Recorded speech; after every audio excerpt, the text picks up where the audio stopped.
ये polity series का part 29 होगा और हम Uttar Pradesh public service commission द्वारा वी के अंदर पिछले सालों में जो पॉलिटी के सेक्शन है वो डिस्कस कर रहे हैं। मैं यहाँ पर एक बात और क्लियर करना चाहता हूँ, अगर आप किसी दूसरे एग्जाम के लिए भी तैयारी कर रहे हो और आप as a polity test series join करना चाहते हो तो आप इनको एमसीक्यू को लगा सकते हो। मुझे नहीं लगता है कि इससे कुछ बाहर कोई क्वेश्चन बचता है पॉलिटी से, ठीक है। तो इससे कोई भी सेक्शन बाहर नहीं बचता। इवन किसी भी आप दूसरे पब्लिक सर्विस कमीशन की तैयारी कर रहे हो, यूके पब्लिक सर्विस कमीशन या फिर, तो आप इनको लगा सकते हो। और इवन आपको अगर एक दो बार आपने वीडियो को ऐसा तेज तेज करके देख लिया तो वो आपको याद भी हो जाएंगे।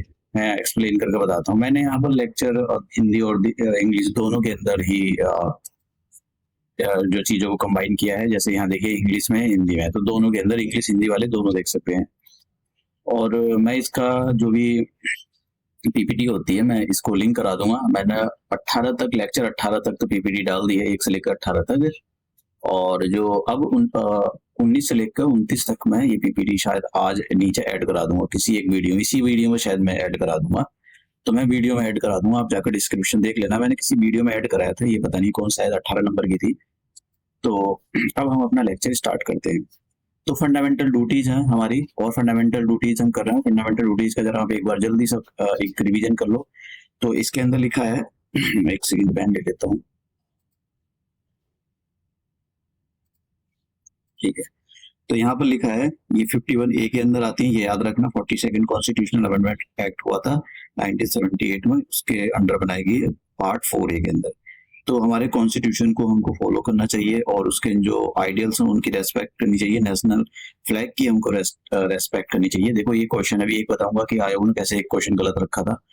और जो हमारे नोबल आइडियाज हैं उन जो जिन्होंने हमारे जो नेशनल स्ट्रगल के लिए काफी मेहनत की थी, मतलब इंस्पायर किया था, उनकी भी हमको रेस्पेक्ट देनी चाहिए। सॉवरेनिटी इंटीग्रिटी, जो इंडिया की सॉवरेनिटी है, इंटीग्रिटी है, उसको बनाए रखना है। हमको जब कभी भी देश को सर्विस की जरूरत होती है, अपने देश को सर्विस देनी है।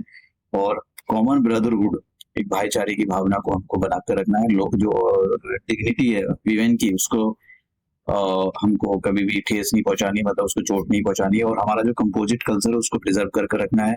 हमको अपने एनवायरमेंट को बचाना है, जैसे नदियां होगी, क्रिएचर, उस रिवर्स में रहने वाली क्रिएचर, वाइल्ड लाइफ होगी, इनको सबको बचाना है। और हमको ह्यूमनिज्म और साइंटिफिक टेम्परामेंट, मतलब साइंटिफिक सोच को डेवलप करना है। वॉयलेंस को छोड़ देना है। पब्लिक प्रॉपर्टी ध्यान रखना है, यहाँ पर पब्लिक प्रॉपर्टी को नुकसान नहीं पहुंचाना, उनको बचाना है, ठीक है। और यहाँ पर लिखा है to strive toward the excellence. और सभी जितने भी होते हैं जैसे कि आर्टिफिशियल इंटेलिजेंस, उसमें सब में अच्छा करना है, ठीक है, रिसर्च में अच्छा करना है। लेकिन ये सब कोई कहने की बातें होती हैं, और ये हमारे लास्ट में डाली गई थी फंडामेंटल ड्यूटी की। भैया 6 से 14 साल के बच्चों को आप पढ़ने की अपॉर्चुनिटी जरूर दें। तो अब अपने क्वेश्चन स्टार्ट करते हैं।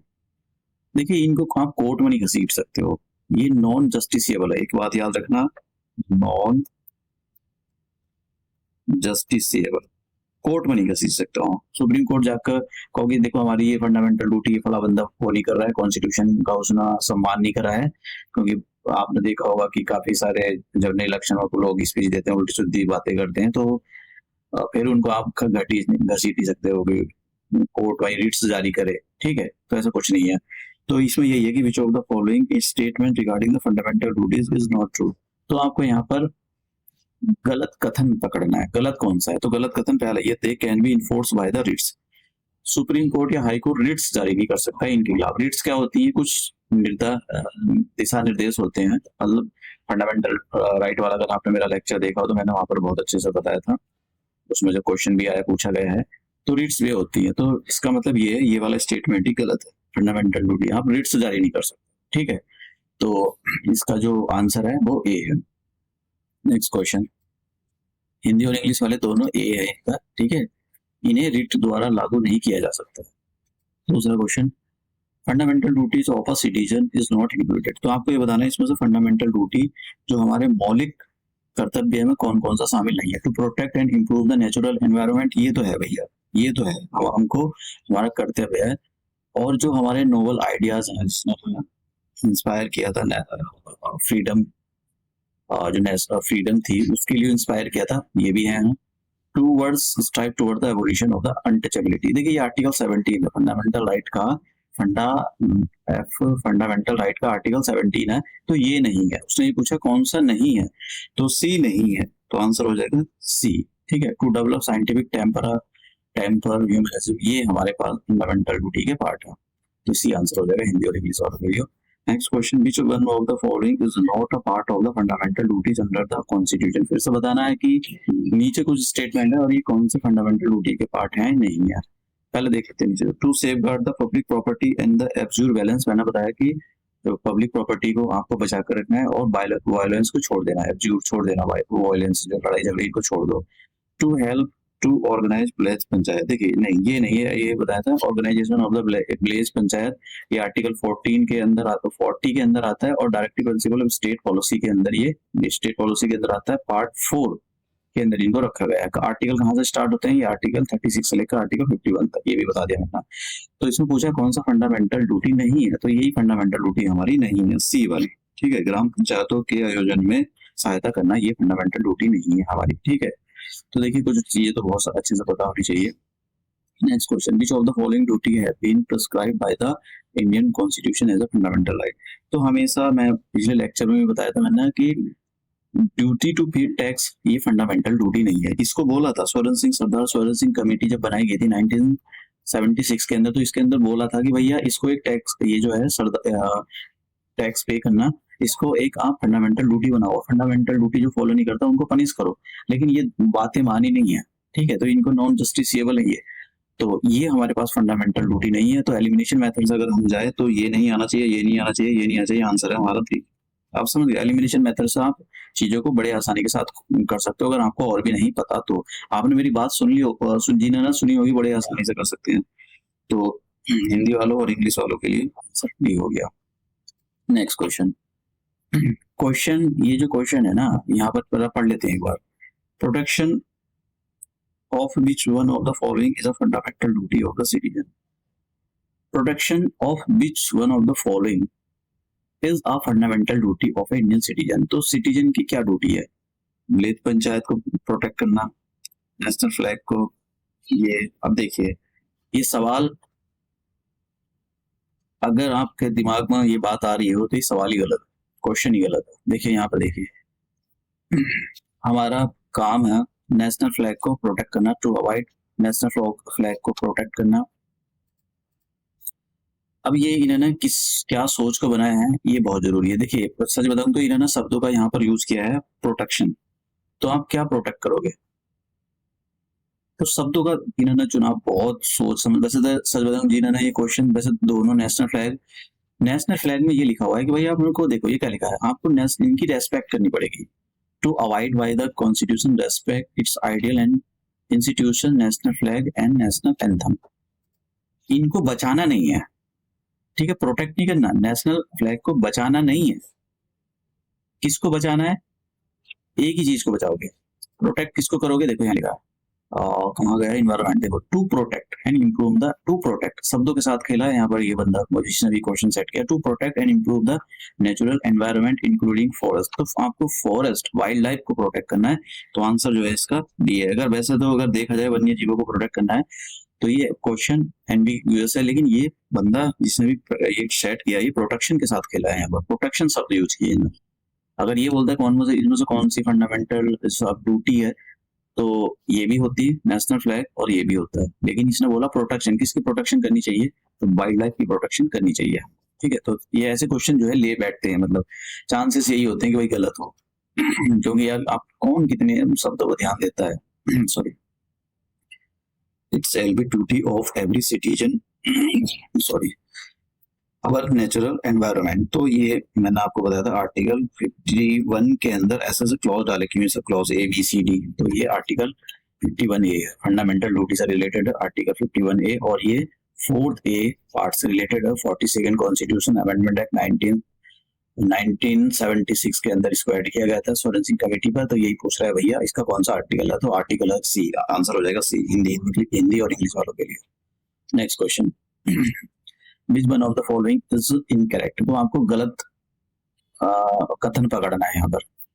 तो fundamental duties are part of the fundamental rights. Fundamental duty fundamental right part से बिल्कुल अलग है, कोई लेना देना नहीं है, समझ गए? तो सॉरी, तो fundamental duties are the part of the fundamental right, answer इसका यही है। कौन सा गलत है? तो यही गलत है। दूसरा, fundamental duties are not a part of the fundamental right, ये बिल्कुल सही बात है। उसने पूछा था इनकरेक्ट स्टेटमेंट, आंसर आ गया सी, ए आंसर है इसका। लेकिन मैं दूसरे स्टेटमेंट भी पढ़ रहा हूँ, fundamental duties are not part of the fundamental rights, तो ये सही बात है। फंडामेंटल ड्यूटीज अलग है, फंडामेंटल राइट्स अलग है। फंडामेंटल ड्यूटीज को पार्ट 4A में डाला गया, ये भी बात सही है। और आर्टिकल 51A डाला गया आर्टिकल, ये भी बात सही है। तो ये तीनों स्टेटमेंट ठीक है। अगर ये पूछता है कौन सा स्टेटमेंट ठीक, तो फिर वो ये बोलता है, ऐसा बोलता है ए पहला ठीक है, दूसरा ठीक है, तीसरा ठीक है, ये गलत है, ऐसे स्टेटमेंट देता है। लेकिन उसने वाला ऐसा बनाया नहीं है, लेकिन आपको पता होना चाहिए। Next question, which one of the following is not a fundamental duty? ऐसे ही क्वेश्चन पूछते हैं। टू रेस्पेक्ट नेशनल एंथम, ये भी है। टू सेफगार्ड पब्लिक प्रॉपर्टी, ये भी है, ठीक है। To protect monument and places of the public importance, ये नहीं है। To protect the and improve the, ये। तो इसमें कौन सा फंडामेंटल ड्यूटी नहीं है? तो सी नहीं है। देखो मैं आपको दिखा भी देता हूँ, अभी जरा दिखा देता हूँ एक बार, देख लो, देखो क्या लिखा है। कहाँ गया?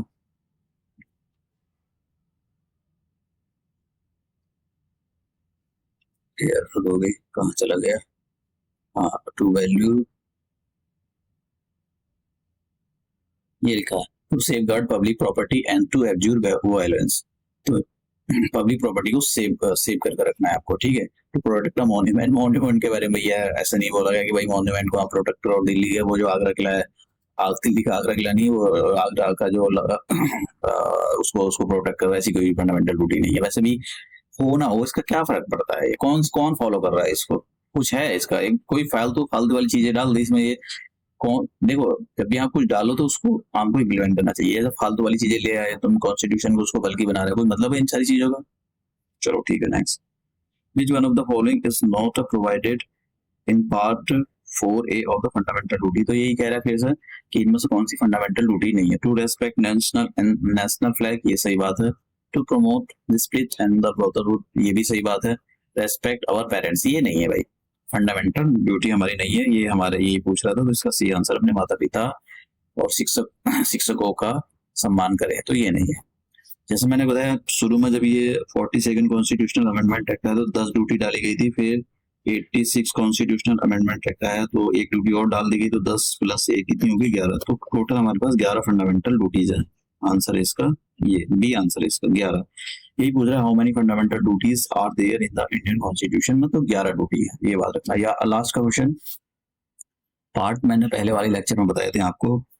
सेकंड पार्ट देखिए, इसमें से सेकंड, पहले मैं लिख देता हूँ यहाँ, पार्ट सेकंड सिटीजनशिप से रिलेटेड है, पार्ट थर्ड फंडामेंटल राइट से रिलेटेड है, part fourth directive principle state policy related है, पार्ट 4A, ठीक है, पार्ट 4A ये हमारा फंडामेंटल ड्यूटी से जो हम पढ़ रहे हैं वो। तो इसमें देखिए ये भी सही है, पार्ट थर्ड भी ठीक है, पार्ट 4 भी ठीक है, और पार्ट 5 ये का पार्ट 5 इससे रिलेटेड नहीं है। फंडामेंटल ड्यूटीज का जो पार्ट है वो पार्ट 4A से रिलेटेड है। इसका जो यही पूछ रहा था कौन सा इसमें से मैच नहीं कर रहा, तो भैया डी वाला ऑप्शन मैच नहीं कर रहा है। भाग जो है मौलिक कर्तव्य, ये मौलिक कर्तव्य नहीं है, ये तो पार्ट मौलिक कर्तव्य का सॉरी 4A है, ठीक है। तो ये हमारा लेक्चर था। अब हम नेक्स्ट लेक्चर में प्रेसिडेंट का लेक्चर होगा हमारा, आपको प्रेसिडेंट के बारे में पढ़कर रखना है। और देखिए बहुत जरूरी है, अगर आपको रियलिटी मतलब रियल में वो चाहिए, देखो ये तो मतलब जो जिनको नहीं चाहिए होता वैसे ही फुदकते फिरते हैं, तो उनके बारे में तो कुछ कह नहीं सकते। लेकिन जिसको रियलिटी में ये सिलेक्शन लेना है, क्योंकि मई जून में पेपर होगा, मई में तो नहीं होगा, सॉरी जून में तो नहीं होगा, जुलाई में पेपर होगा, पता नहीं कब हो जाए, हो सकता है फर्स्ट वीक में हो जाए। अगर ढीला नहीं हुआ आयोग तो फर्स्ट वीक में ही हो जाएगा। पिछले साल के क्वेश्चन तो वरदान है आपको, आप किसी भी टॉपर की स्ट्रेटेजी ले लो, अगर नहीं गए ना घर गए तो सिलेक्शन रुक जाएगा। तो सिलेक्शन हो जाए, आपको इन सारी चीजों में लापरवाही नहीं करनी चाहिए, अगर मतलब चाहते हो सिलेक्शन। अगर भाई वैसे फुदकना चाहते हो तो फिर उसको कुछ कह नहीं सकते।